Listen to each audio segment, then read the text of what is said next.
오늘은 하나님은 사랑이십니다 라는 제목으로 시간을 함께 보내도록 하겠습니다. 먼저 우리 잘 알고 있는 말씀인데요. 삼행시로 오늘의 요절 말씀을 한번 살펴보겠습니다. 우리 잘 알고 있는 말씀, 요한복음 3장 16절, 교회를 열심히 다니지 않아도, 심지어는 교회를 안 다녀도 듣고 외우기도 하는 그런 말씀입니다. 다 같이 한번 읽어볼까요? 요한복음 3장 16절 시작. 하나님이 세상을 이처럼 사랑하사 독생자를 주셨으니 이는 저를 믿는 자마다 멸망하지 않고 영생을 얻게 하려 하심이라. 모든 성경을 한 구절로 요약하면 이 요한복음 3장 16절 한 구절로 요약할 수 있다고 하는 아주 유명한 말씀입니다. 하나님이 사랑이시다라고 하는 부분들을 생각할 때 많은 사람들이 좀 오해를 가지고 있는 것 같습니다.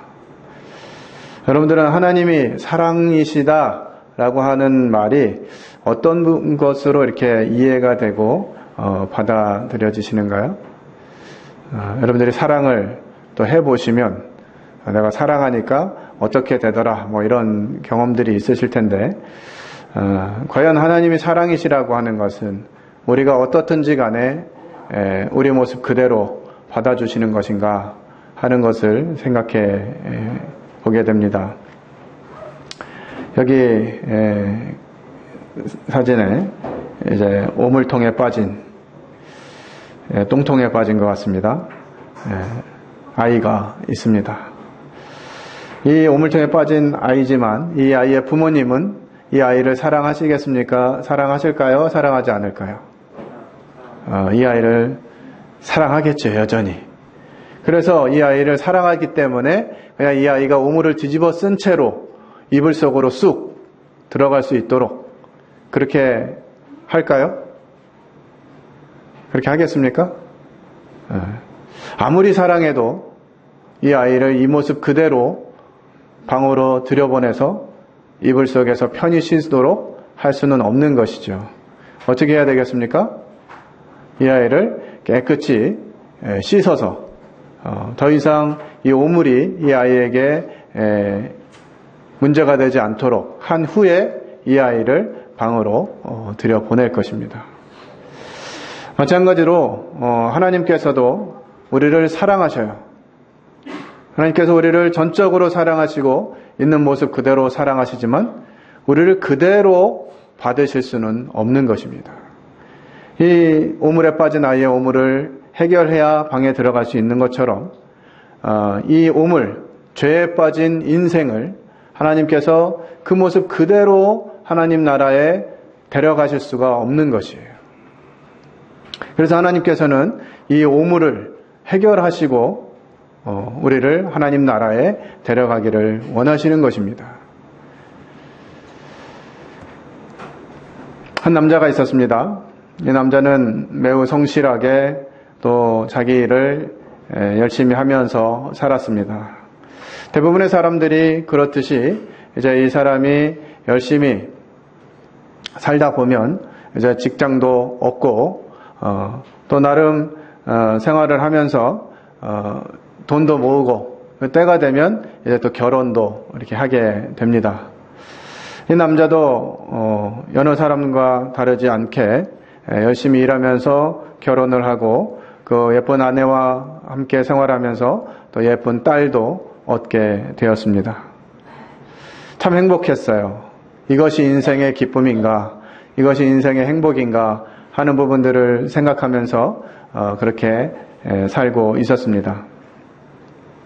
그런데 어느 날부터인가 자신의 몸에 이상이 있다는 것들을 좀 느끼게 되었어요. 어느 날부터인가 자신의 몸에 감각이 조금씩 떨어져 가고 있는 이와 같은 것들을 느끼게 됐습니다. 어느 날 아침에 이제 세수를 하기 위해서 대야에 물을 담아서 세수를 하고 일어섰는데 일어서면서 대야를 보니까 대야가 빨간 피로 흥건히 젖어 있었습니다.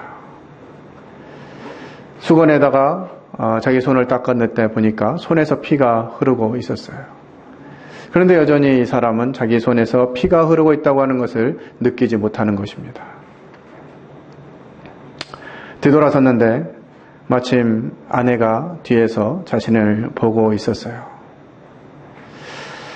이 아내가 얘기합니다. 여보, 내가 가서 제사장에게 알릴까요?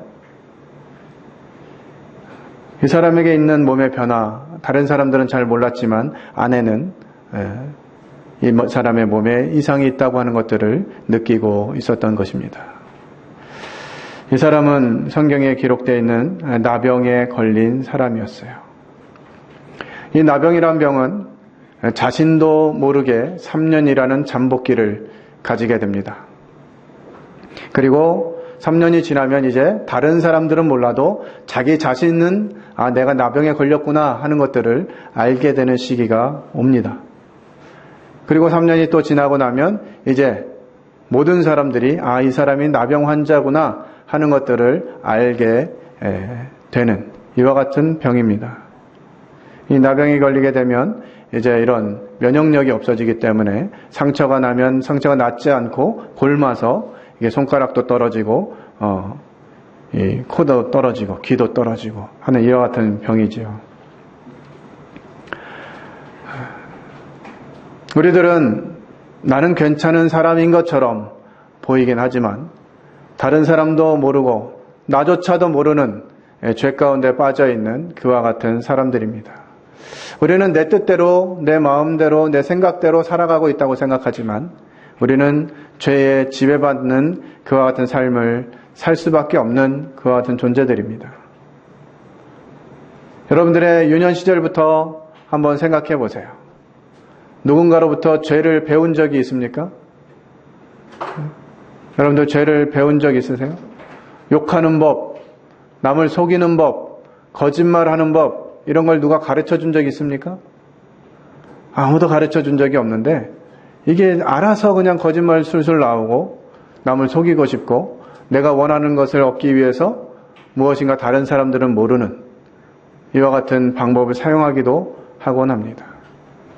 이것이 바로 이 나병 환자처럼 우리들 안에 잠재하고 있는 나도 제대로 깨닫지 못하는 죄의 1단계예요. 그리고 이제 어떤 사람들은 그와 같은 삶을 살아가면서 내가 좀 평범한 또 정상적인 이와 같은 마음을 가지고 있지 않구나.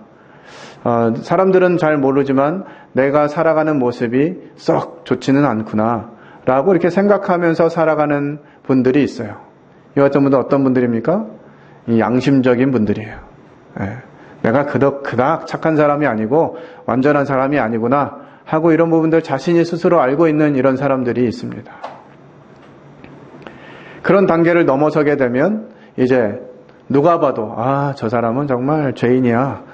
저 사람은 어떻게 저렇게 살 수가 있지? 하면서 나도 알고 남도 아는 이와 같은 상태가 되는 거죠. 이것은 정말 이 나병 환자와 똑같은 것입니다. 근데 이 3단계가 되면 이 나병 환자의 손이 떨어지고 코가 떨어지고 귀가 떨어지고 이런 것처럼 정말 이 악함 가운데 빠져서 어찌할 수 없는 이와 같은 상황이 오게 됩니다. 이와 같은 나병 환자들은 이제 제사장에게 가서 자신이 나병에 걸렸다라고 하는 것들을 이렇게 판별을 받게 되어 있습니다. 자기 몸에 이런 증상이 있고 이와 같은 모습들이 있고 그런 걸 볼 때 제가 나병인 것 같습니다 하고 제사장에게 가서 얘기하면 제사장이 이제 여러 모습으로 살펴보고 이 사람이 나병에 걸린 게 확실하면 이제 부정하다 이렇게 3번 외치면서 누구든지 이 사람을 보면 누가 됐건 간에 먼저 부정하다라는 이 이야기를 3번을 외치게 됩니다. 그렇기 때문에 이제 이 나병으로 판정받은 사람들은 일반적인 사람들과 함께 살 수가 없고요. 이 성 밖에서 이 나병이 걸린 사람들과 함께 모여 살 수밖에 없습니다. 이 나병에 걸린 사람들은 더 이상 정상적인 삶을 살 수가 없는 것이에요. 이 사람은 얼마나 절망적이었을까요? 정말 행복하게 성실하게 그렇게 살아왔는데 자신의 몸에 이 나병이라는 것이 걸려서 아내와도 떨어지고 사랑하는 딸도 가까이 할 수 없는 그와 같은 상황이 된 것입니다. 몇 년이 지났을까 이 사람이 성 밖에서 이렇게 있다가 어느 곳에 아이들이 왁자지껄 떠드는 소리가 나는 그곳을 향해서 점차 가까이 갑니다. 저 언덕 위에서 언덕 아래를 내려다보니까 몇몇 아이들이 놀고 있어요. 자신은 그 아이들에게 가면 안 된다는 것을 알았지만 자신도 모르게 아이들의 그 웃음소리와 떠드는 소리에 이끌려서 그 아이들에게 조금씩 가까이 가게 되었습니다. 그때 어떤 아이가 이 사람을 보고 외칩니다. 부정하다, 부정하다, 부정하다. 거기 모여 놀던 아이들은 이 남자를 보고 다 쏜살같이 도망하게 됩니다. 그런데 한 아이만 우두커니 서서 울고 있어요. 이 아이는 다름이 아닌 이 남자의 딸이었습니다. 자신의 아버지라는 걸 알면서도, 자신의 아빠라는 걸 알면서도 이 아빠에게 갈 수 없는 이와 같은 아픔이 있는 것이죠. 이것이 바로 우리가 가지고 있는 죄의 문제인 것입니다. 이 죄 때문에 하나님이 우리를 사랑하시고 우리도 동일하게 하나님을 사랑한다고 고백하지만 하나님께 가까이 나아갈 수 없는 이와 같은 존재가 된 것이죠.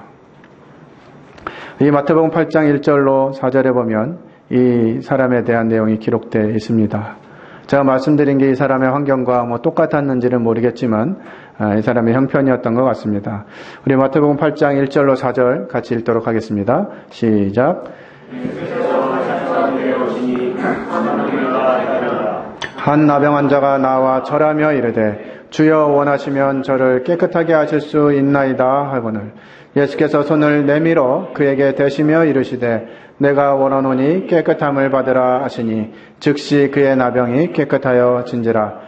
예수께서 이르시되 삼가 아무에게도 이르지 말고 다만 가서 제사장에게 내 몸을 보이고 모세가 명한 예물을 드려 그들에게 입증하라 하시니라. 예. 여기 보면 이제 한 나병 환자가 예수께서 오신다는 소식을 듣고 예수께 나아가서 절하고 주여 원하시면 저를 깨끗하게 하실 수 있나이다 라고 이야기합니다. 이 사람이 이렇게 하는 이런 과정은요 굉장히 어려운 과정입니다. 사실 많은 사람들이 누가 보든 간에 먼저 보면 부정하다 하고 사람들 가까이 오면 그 나병 환자를 돌로 쳐서 죽일 수도 있었어요.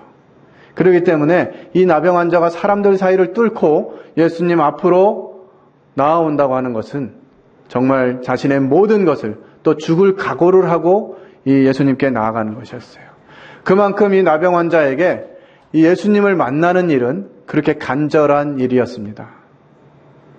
혹시 여러분 가운데 이 죄의 문제로 고민하고 계시고 내가 이 문제를 해결하고 싶은데 라고 생각하는 분들이 계시다면 이 나병 환자와 같은 간절함이 여러분들에게 있어야 돼요. 그 간절함을 가지고 예수께 나아왔을 때 예수님이 손을 내밀었습니다. 그리고 그의 몸에 손을 대셨어요. 몇 년이 지난지 알지 못하지만 아무도 자신의 몸에 손을 댄 적이 없는데 예수님 그분이 자신의 몸에 손을 대신 거예요. 그는 이미 손을 대는 순간 예수 그리스도 그분이 누구시라는 것들을 알게 되었습니다. 그리고 예수님이 말씀하셨어요. 내가 원하노니 깨끗함을 받으라 하시니 즉시 그의 나병이 깨끗하여 졌느니라. 정말 하나님의 말씀이 사람에게 임했을 때 그 사람의 문제는 해결될 수 있는 것입니다. 하나님은 사람들을 사랑하십니다. 그리고 사랑하는 사람들이 자신의 문제를 해결해달라고 부탁할 때 외면하지 않으시는 거예요. 하나님이신 예수 그리스도 그분에게는 능력이 있으셨어요. 그래서 이 사람에게 손을 대지 않고 그냥 말로만 해도 됐을 것입니다. 그 주변에 많은 사람들이 모여 있었잖아요. 예수님이 이 사람에게 손을 대지 않고 그냥 깨끗함을 받으라 이렇게 말씀하셨다면 어떤 일이 벌어졌을 것 같으십니까? 그 주변에 모여있는 아픈 사람들 다 낫는 거예요. 왜요? 그분은 모든 병을 다스리는, 또 모든 병을 주관하는 하나님이시거든요. 그분이 너 여기 있는 너 나병 환자 나에게 나온 너 고침을 받아라 이렇게 말씀하신 거예요. 그렇게 하시지 않고 그냥 그래 뭐 아픈 사람들 다 나아라 이렇게 하시면 다 낫는 것이죠. 그러나 유독 하나님의 아들이신 예수 그리스도 이분께서 이 나병 환자에게 손을 대시면서 내가 원하노니 깨끗함을 받으라 말씀하셨을 때 즉시 깨끗해졌습니다. 이와 같은 나병 환자에게 일어난 일들이 왜 나에게는 일어나지 않는가 고민하시는 분들이 계시리라 생각이 듭니다. 이사야 59장 1절부터 6절에 있는 말씀인데요. 먼저 1절, 2절 말씀만 좀 살펴보겠습니다. 여호와의 손이 짧아 구원하지 못하심도 아니요 귀가 둔하여 듣지 못하심도 아니라 오직 너희 죄악이 너희와 너희 하나님 사이를 갈라놓았고 너희 죄가 그의 얼굴을 가리어서 너희에게 듣지 않으시게 함이니라. 하나님이 손이 짧아가지고 우리 구원하지 못하심이 아니고요. 귀가 둔해서 듣지 못하심도 아닙니다. 뭐가 가렸다고요? 오직 너희 죄악이 하나님과 우리 사이를 갈라놓았고 우리 죄가 하나님의 얼굴을 가리워서 우리들을 듣지 못하게 하는 이와 같은 상황이 된 것입니다. 하나님이 이것을 보시면서 안타까웠어요. 공의대로 소송하는 자도 없고 진실하게 판결하는 자도 없으며 허망한 것을 의뢰하며 거짓을 말하며 악행을 잉태하여 죄악을 낳으며 독사의 알을 품으며 거미줄을 짜나니 그 알을 먹는 자는 죽을 것이요 그 알이 밟힌즉 터져서 독사가 나올 것이라. 그 짠 것으로는 옷을 입을 수 없을 것이요 그 행위로는 자기를 가릴 수 없을 것이며 그 행위는 죄악의 행위라.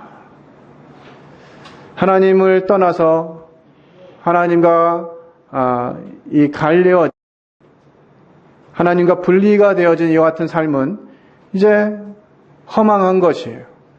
많이 노력하지만 진실되지 않습니다. 예전에 직장 동료 가운데 직장에서도 참 열심히 일하신 분이었어요. 제일 일찍 나오고 제일 늦게 퇴근하고 뭐 이런 분이셨는데 그때 아마 연봉이 한 4천만 원 뭐 이렇게 됐던 것 같습니다. 한 20년 전인데. 근데 이분이 회사를 그만두시고 보험회사로 옮기셨어요. 보험회사 옮겼는지 한 6개월 정도밖에 안 됐는데 이 회사에 방문을 하셨는데 보험회사에서 연봉이 2억이라는 거예요. 뭐 4천만 원 받던 사람이 2억 받으니까 거의 뭐 꿈의 숫자죠. 그때 당시에 20년 전에 2억을 받는다는 거. 그래서 이제 뭐 이런저런 얘기를 하면서 2억 받으시니까 좋으시겠어요. 이렇게 말했더니 이분 하는 말이 2억 뭐 돈은 벌지만 사는 게 아니래요. 새벽같이 일어나가지고 정말 그냥 전국을 돌아다니면서 사람들 만나야 되고 사람들 비위 맞추기 위해서 정말 할 말 못할 말 다 해야 되고 그렇게 하면서 산다고 하는 거예요. 2억 버는데 나는 하나도 못 써. 뭐 이러시면서. 정말 인생이 그런 것이거든요.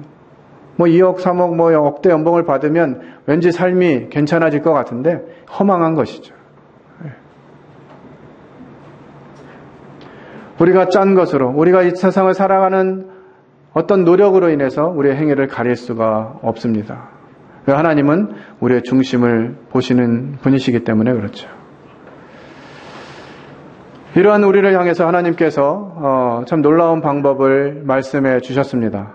그 방법은 하나님께서 죄는 벌하시면서 사람은 용서하시는 방법을 말씀하신 것이에요. 우리의 죄 때문에 우리를 벌하시면 우리가 하나님 나라에 갈 수가 없잖아요.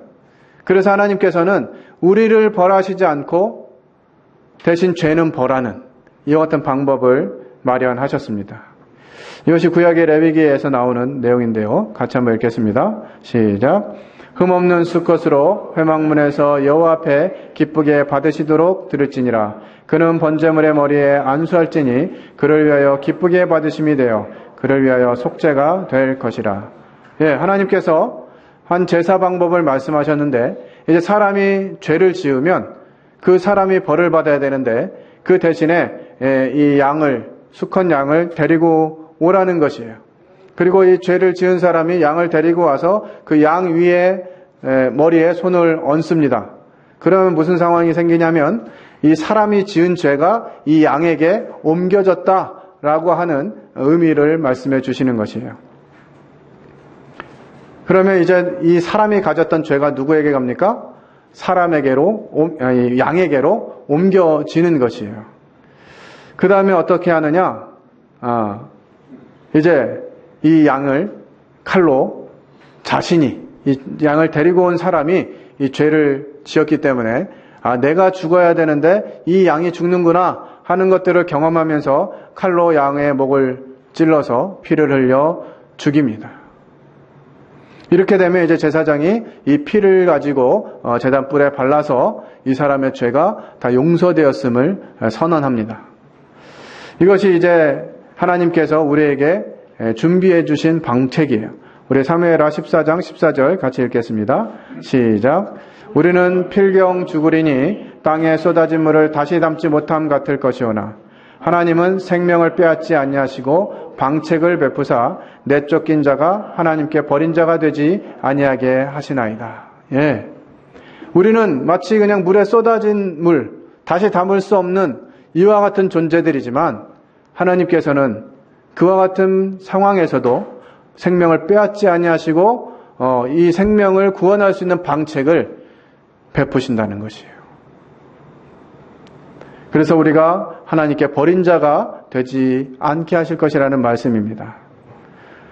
이제 레위기 5장에서 이와 같이 제사를 드린 짐승을 가지고 와서 제사를 드린 이런 사람들에게 일어나는 일들을 설명해 주고 있습니다. 같이 읽겠습니다. 레위기 5장 15절 시작. 누구든지 부지 중에 범죄하였으면 여호와께 속건제를 드리되 네가 지정한 가치를 따라 상당한 흠없는 순양을 양떼 중에서 끌어다가 속건제로 드려서 알고 지은 죄도 많지만 혹시 이제 모르고 지은 죄도 있다고 하는 것이죠. 그래서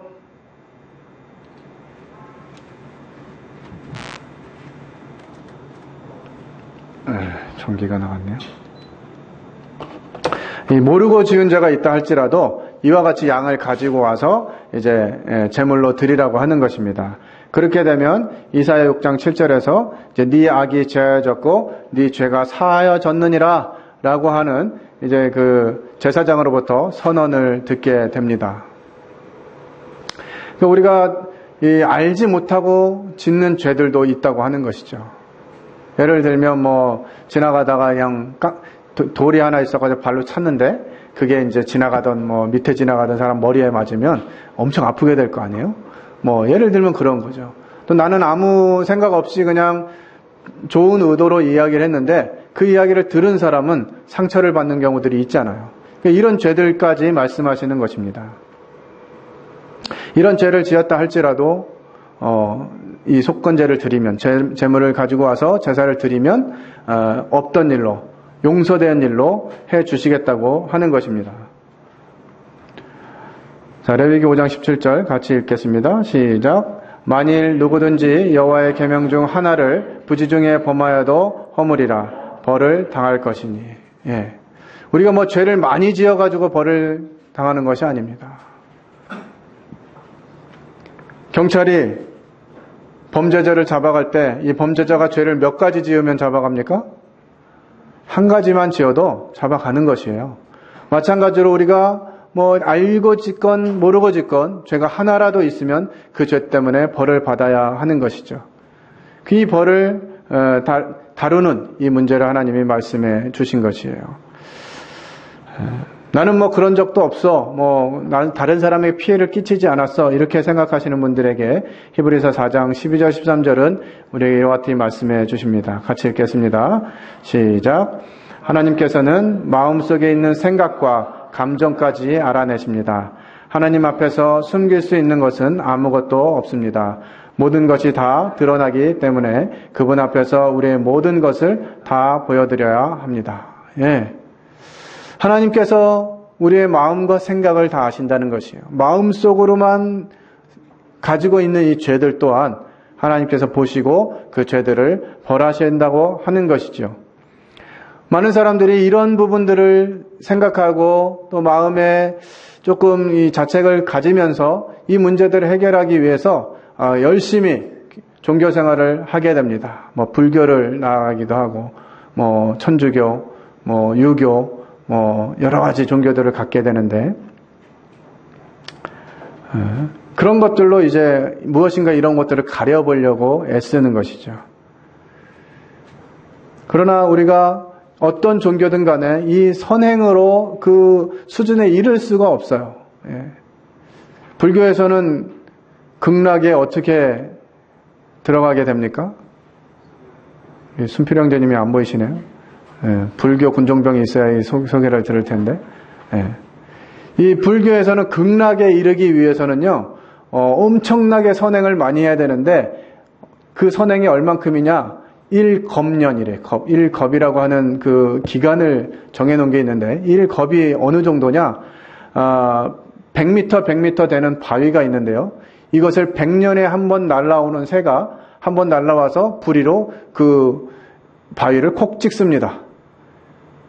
이렇게 해가지고 이 바위가 다 닳아 없어지는 기간이 1겁이에요. 그러니까 그렇게 착한 일을 많이 해야 극락에 간다는 거죠. 가능합니까? 불가능한 거를 제시해 놓은 거예요. 기독교도 마찬가지죠. 기독교도 마치 10계명 다 지키면 천국 갈 것처럼. 근데 10계명을 다 지킬 수 있나요? 사람들이 10계명 그러니까 10가지 정도야 뭐 다 지키지 이렇게 생각하는데, 이 유대인들은 이 10가지 계명을 세부 사항으로 실천 사항까지 다 해가지고 613가지의 계명을 만들어 놨어요. 내 하나님 여호와를 망령되이 일컫지 말라. 뭐 여호와 이름 망령되이 일컫지 말라. 그러면 망령되이 일컫는다는 건 무슨 말인가? 뭐 하늘에 대고 맹세하지 말라. 뭐 사람에 대해서 하나님으로 말하지 마라. 뭐 이런 식으로 세부 규칙을 만들어 가지고 613가지 계명을 만들었다는 거죠. 그러니까 613가지를 다 지키려면 이게 가능하겠냐고요. 근데 성경은 또 이렇게 말씀하십니다. 같이 한번 읽어볼까요? 시작. 누구든지 하나님의 율법을 다 지키다가 한 가지 계명을 어기게 되면 율법 전체를 다 어긴 자가 됩니다. 613가지 중에 612가지를 정말 최선을 다해서 다 지켰는데 한 가지만 딱 못 지켰다. 요러면 이제 전부 다 범한 사람과 같아진다고 하는 것이에요. 그러니까 종교로 무엇인가 이 하나님이 원하시는 선에 이를 수가 없다고 하는 것입니다. 도에 대해서 들어보셨습니까? 이분들이 말하는 도는 어떻게 해야 도를 터득하게 됩니까?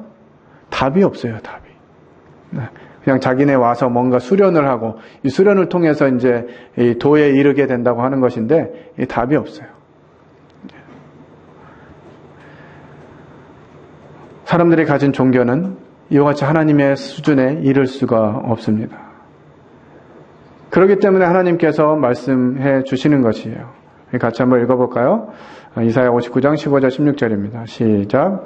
여호와께서 이를 살펴보시고 그 정의가 없는 것을 기뻐하지 아니하시고 사람이 없음을 보시며 중재자가 없음을 이상히 여기셨으므로 자기 팔로 스스로 구원을 베푸시며. 예수님이 왜 이 땅에 오셨느냐? 사람이 할 수 없기 때문에, 그리고 사람을 위해서 무엇인가 중재할 만한 사람이 이 땅에 없기 때문에 그분이 오신 것이에요. 마태복음 1장 21절에 그것을 설명해 주고 있습니다. 같이 읽겠습니다. 시작. 아들을 낳으리니 이름을 예수라 하라. 이는 그가 자기 백성을 그들의 죄에서 구원할 자이심이니라. 예수라고 하는 그 이름의 뜻 자체가 사람들의 죄의 문제를 해결해 주실 분이라고 하는 뜻입니다. 죄에 빠진 인간은 어떤 방법으로도 거룩하신 하나님께 나아갈 수가 없어요. 또한 어떤 선행이나 어떤 종교나 도덕적으로 착하게 사는 것, 이와 같은 인간의 수준으로 하나님 수준에 이를 수가 없다고 하는 것입니다. 요즘 이제 날씨가 좀 선선해져 가지고 모기가 활동을 많이 하죠. 저희 집에도 모기 몇 마리가 지금 있어가지고 저희 가족들이 헌혈을 좀 해주고 있는데, 여러분들 생각해 볼 때 그 모기 어떻게 생각되십니까? 특히나 내 피를 빨아먹어가지고 아주 내 몸에 가려움증을 많이 유발하고 있는 이 모기, 어떻게 생각하세요? 네? 그냥 쳐 죽여야죠. 그런데 이 모기가 지난 과오를 반성하면서 인생이시여, 제가 그간 잘못했습니다.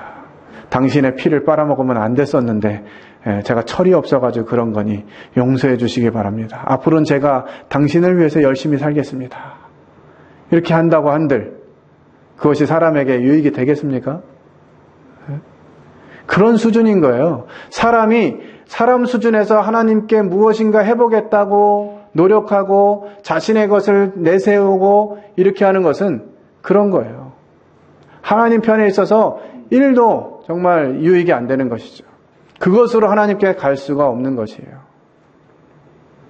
그래서 예수님이 이 땅에 오신 것입니다. 같이 읽겠습니다. 시작. 예수께서 이르시되 내가 곧 길이요 진리요 생명이니 나로 말미암자커는 아버지께로 올 자가 없느니라. 사람의 방법으로는 하나님께 갈 수가 없는 것이에요.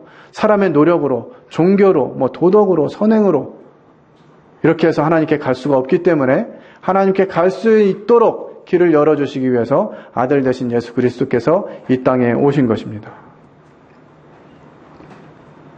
죄에 빠진 인간은 하나님이 주인 되는 하늘나라에 갈 수가 없어요. 그래서 예수 그리스도께서 하늘에서 내려오셔서 이 문제를 해결하시려고 오신 것입니다. 이 죄의 문제, 사람의 방법으로는 할 수 없기 때문에 또 양을 잡아다가 죄를 속하는 일이 완전했다면 예수님이 오실 일이 없었겠죠. 양이 이 땅에 다 없어져가지고 드릴 양이 없어졌긴 했겠지만 죄를 지을 때마다 양을 가지고 가서 제사 드리려고 하면 여러분들에게는 몇 마리의 양이 필요할까요? 한번 기억날 때마다 그걸 가지고 제사를 드린다 그러면 우리에게 몇백 마리, 몇천 마리 이거 가지고 답이 안 나오겠죠. 하루에도 몇 마리씩 잡아 죽여야 되는데 이 세상에 양이 남아나질 않을 거예요. 이런 문제들로는 완전히 해결이 안 되는 것이에요. 이 종교적인 방법 이것으로는 완전히 해결이 되지 않는 거예요. 그래서 예수님이 이 땅에 오셨습니다. 오셔서 어떤 일을 했습니까? 같이 한번 읽겠습니다. 시작. 친히 나무에 달려 그 몸으로 우리 죄를 담당하셨으니 이는 우리로 죄에 대하여 죽고 의에 대하여 살게 하려 하심이라. 그가 채찍에 맞음으로 너희는 나음을 얻었나니. 예수 그리스도 그분이 이 땅에 오셨어요. 그리고 그분이 십자가에 달려 죽으셨습니다. 왜 그렇게 하셨다고요? 우리가 죄에 대해서 죽은, 이 죄 때문에 죽어야 되는 이 부분을 해결하신 것이에요. 그리고 이제는 의롭게 살게 하시기 위함이라는 거죠. 예수 그리스도 그분이 채찍에 맞음으로 우리가 나음을 얻었다. 성경은 이렇게 선언해주고 있습니다. 우리 요한복음 1장 29절도 함께 읽겠습니다. 시작. 이튿날 요한이 예수께서 자기에게 나오심을 보고 이르되 보라 세상 죄를 지고 가는 하나님의 어린 양이로다. 예전에 구약에 가르치셨던 그 제사는 한 가지 죄가 기억나면 양을 끌고 와서 제사를 드리고 그것으로 인해서 죄 용서함을 받는 이런 과정들이었는데 예수 그리스도는 어떤 죄를 해결하셨다고요? 세상 죄를 해결하셨다는 거예요. 이거는 매일매일 짓게 되는 이런 문제들, 계속 생각나면 제사를 다시 드려야 되는 이런 문제를 완전히 해결하시는 방법이었어요. 이 세상 죄라고 하는 말은 우리가 태어나기 전부터 우리가 살고 있는 지금 또 앞으로 일어나는 모든 죄의 문제들을 해결하셨다라고 하는 의미의 말씀입니다. 우리 영상을 하나 보도록 하겠습니다.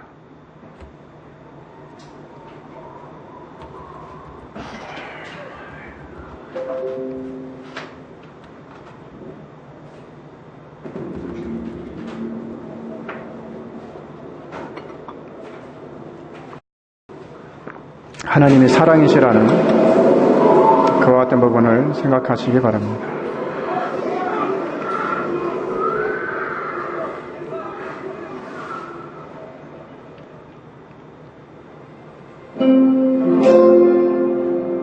하나님의 사랑이 우리를 향하고 있습니다. 우리를 향한 그분의 이야기.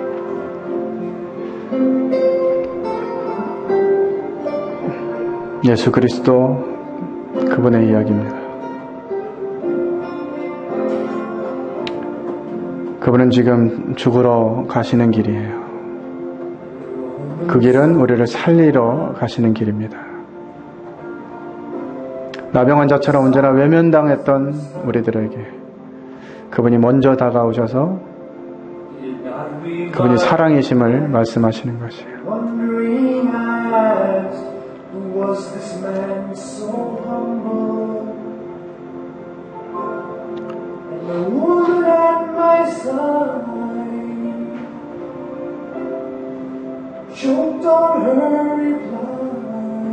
그분은 하늘 아버지의 아들이셨어요.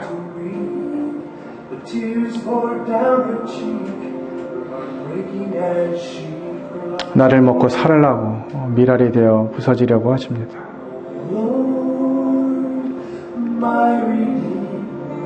흉악한 죄인처럼 짐승처럼 여김을 받으셨어요. 소리도 못 지를 벌레가 돼서 우리가 죽어야 할 그곳으로 그분이 가고 계신 것입니다.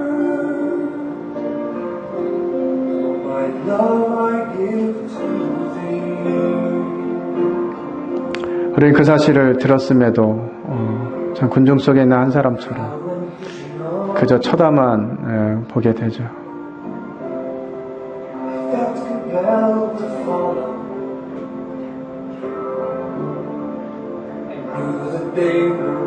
교회를 제대로 안 다니는 사람들도 예수님이 십자가에 죽으신 이유가 죄를 위해서 죽었다고 하는 이야기를 합니다.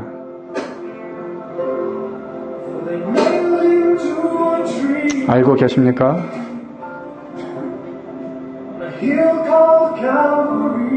그분은 하나님이십니다.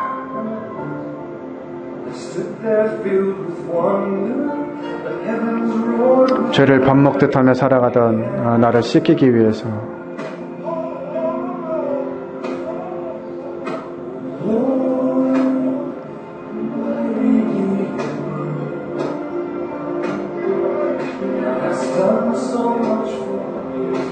단 한 방울의 피도 남김없이 모두 쏟아내십니다.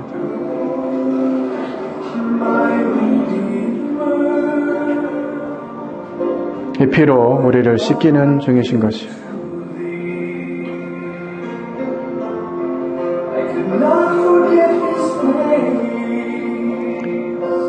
예수 그리스도 그분이 내어주신 그분의 피,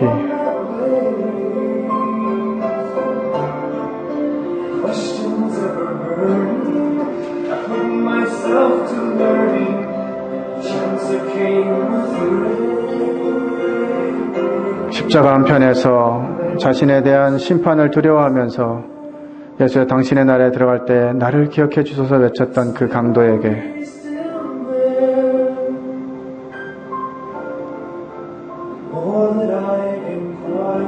하나님의 아들인 그분이 네가 오늘 나와 함께 낙원에 있으리라고 말씀해 주십니다.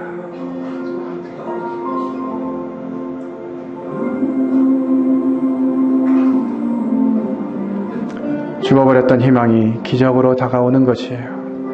아무런 희망이 없던 나병 환자에게 손을 대시고 그 나병 환자를 고치셨던 것처럼 예수 그리스도 그분은 우리가 지은 죄의 값이 되어 죽으셨어요. 나의 하나님 어찌하여 나를 버리셨나이까 외치시면서 아버지께 버림받는 고통을 당하신 것입니다. 여러분들 구하기 위해서 예수 그리스도 그분이 죽으신 것이에요. 주님이 십자가를 선택하신 그 일은 다른 어떤 문제가 아니라 우리 자신들을 위한 선택의 길이었습니다. 왜 예수님이 그렇게 고난을 받으셨을까요? 우리 이사야 53장 5절 6절 같이 읽겠습니다. 시작. 그가 상함은 우리의 죄악 때문이라. 그가 징계를 받음으로 우리는 평화를 누리고 그가 채찍에 맞음으로 우리는 나음을 받았도다. 우리는 다 양 같아서 그릇 행하여 각기 제 길로 갔거늘 여호와께서는 우리 모두의 죄악을 그에게 담당시키셨도다. 예. 우리의 죄 때문에, 우리의 허물 때문에 그분이 채찍에 맞으시고 그분이 징계를 받으셨습니다. 우리의 모든 죄악을 그분에게 넘겨주기 위해서 아버지 하나님은 그 아들에게 모든 죄의 값을 물으셨어요. 이것이 창세기 3장에서 뱀과 여자가 원수가 되게 하겠다 말씀하신 그 메시아에 대한 기록이었어요. 사도행전 4장 12절에는 하나님께서 온 세상에 우리가 구원 얻을 만한 다른 이름을 주신 적이 없다. 오직 유일한 이름 예수 그리스도 그분 이름만 우리를 구원할 수 있다고 하는 것들을 말씀해 주셨습니다. 흠없는 수컷을 가져오라고 말씀하셨는데 이것은 바로 예수님을 예표하고 있는 것이에요. 내가 아들 예수를 통해서 이 죄의 문제를 해결하겠다고 하는 것을 미리 보여주신 것입니다. 히브리서 9장 12절로 14절 같이 읽겠습니다. 시작. 염소와 송아지의 피로 하지 아니하고 오직 자기의 피로 영원한 속죄를 이루사 단번에 성소에 들어가셨느니라. 염소와 황소의 피와 및 암송아지의 죄를 부정한 자에게 부려 그 육체를 정결하게 하여 거룩하게 하거든 하물며 영원하신 성령으로 말미암아 흠없는 자기를 하나님께 드린 그리스도의 피가 어찌 너희 양심을 죽은 행실에서 깨끗하게 하고 살아계신 하나님을 섬기게 하지 못하겠느냐. 정말 하나님께서 우리를 위해서 그 아들을 희생시키시고 흠없는 아들을 하나님께 드린 그 목숨값인 이 피가 우리를 깨끗하게 하고 살아계신 하나님을 섬기게 할 수 있다고 하는 말씀입니다. 다른 것이 아니에요. 하나님이 예비하신 그 방법, 죄는 벌하시고 사람은 벌하지 않는 방법, 이것이 바로 이 방법인 것입니다. 예수 그리스도 그분을 벌하시고 우리 인생은 벌하시지 않는 이 하나님의 사랑인 것이죠. 보라 세상 죄를 지고 가는 하나님의 어린 양이다 이렇게 말씀을 계시고 그분이 이 땅에 오셔서 십자가에 죽으시면서 맨 마지막에 하신 말씀 다 이루었다라고 하는 뜻입니다. 우리의 모든 문제, 인생에 해결할 수 없는 이 죄의 문제를 하나님께서 그 아들을 통해서 다 이루셨다는 것이에요. 우리 죄의 모든 문제를 해결하셨다고 하는 것입니다. 그래서 우리는 이와 같은 말씀을 의지할 수 있게 되는 것입니다. 같이 읽겠습니다. 시작. 너희가 전에는 양과 같이 길을 잃었더니 이제는 너희 영혼의 목자와 감독 되신 이에게 돌아왔느니라. 저희가 하나님을 떠나서 하나님 없는 것처럼 살아왔던 자들이었는데 이제 다시 예수님께 나와서 마치 나병 환자가 자신의 유일한 희망이 예수 그리스도 그분이시라고 믿고 그분께 나아왔던 것처럼 우리가 이제 예수 그리스도를 힘입고 하나님께 나아갈 수 있다고 하는 것입니다. 그래서 우리는 이제 이 말씀을 생각해야 돼요. 같이 읽겠습니다. 시작. 이르시되 때가 찼고 하나님의 나라가 가까이 왔으니 회개하고 복음을 믿으라 하시더라.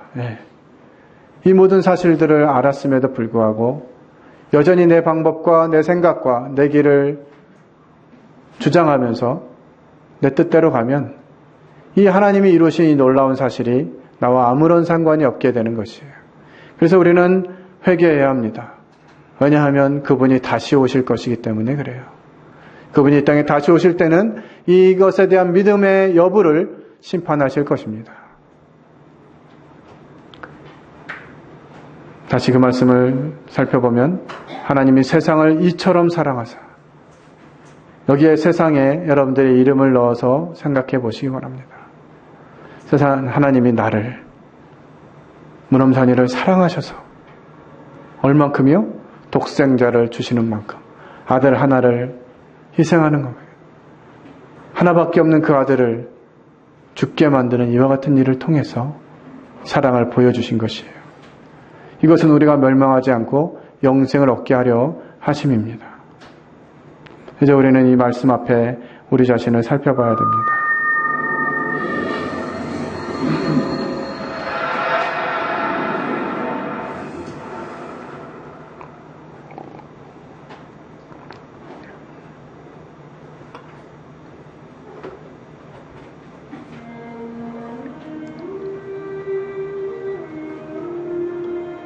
바다에 있는 등대는 언제나 빛을 비추고 있습니다.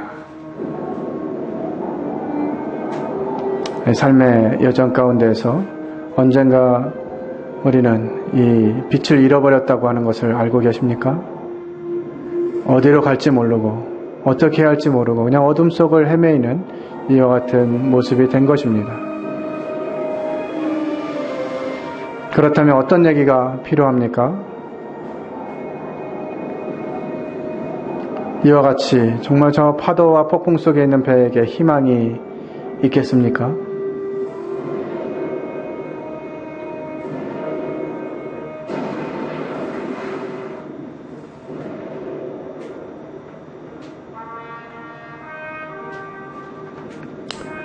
본 적도 없는 희망이라는 것을 쫓다가 인생의 마지막 항해를 마치게 될 때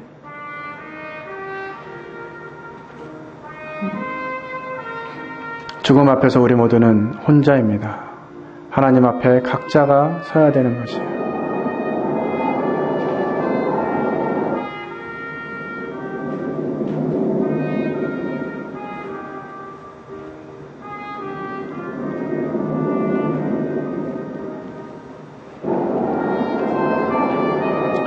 그리고 생각해 보셨습니까? 죽음 그 후에는 어떤 일이 있게 될지.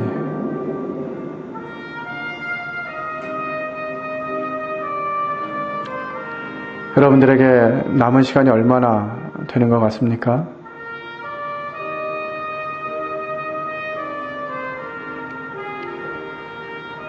이것은 우리를 위한 계획인 것입니다.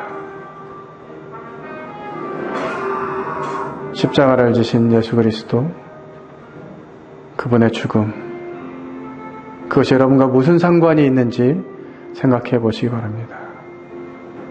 그분은 죽은 무덤에 그대로 계시지 아니하시고 다시 살아나셨어요. 그것을 통해서 그분이 하나님의 아들이심을, 그분이 하나님이심을 증거하셨습니다. 그리고 그분은 하늘로 가심을 본 그대로 다시 오실 것이라고 말씀하십니다.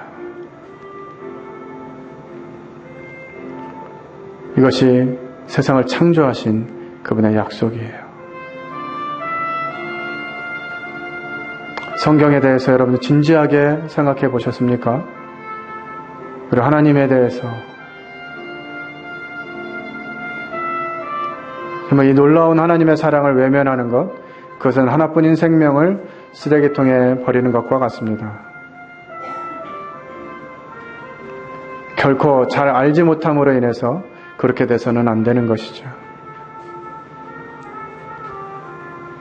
여러분들은 이와 같은 말씀을 듣고 또 하나님이 어떠한 일을 행하셨다는 것을 알았음에도 불구하고 이 사실을 여러분들의 것으로 받아들이지 않는다면 이것은 그냥 하나의 이야기에 끝날 것이에요.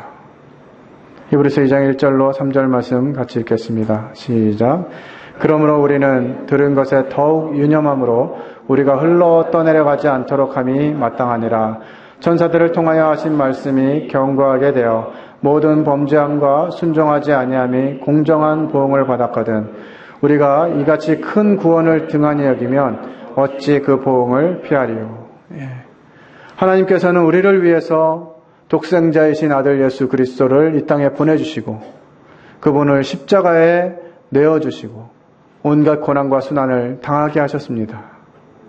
그 과정을 통해서 우리의 모든 죄값을 깨끗게 하셨다고 말씀하고 계시고 이제 우리가 하나님께로 돌아갈 수 있는 준비가 되었다고 말씀해주고 계세요. 그런데 여러분들이 이와 같은 것을 생각하지 않고 하나님이 베푸신 이와 같은 놀라운 큰 구원을 등한히 여긴다면 그것은 이제 피할 수 없는 죄가 되는 것이에요.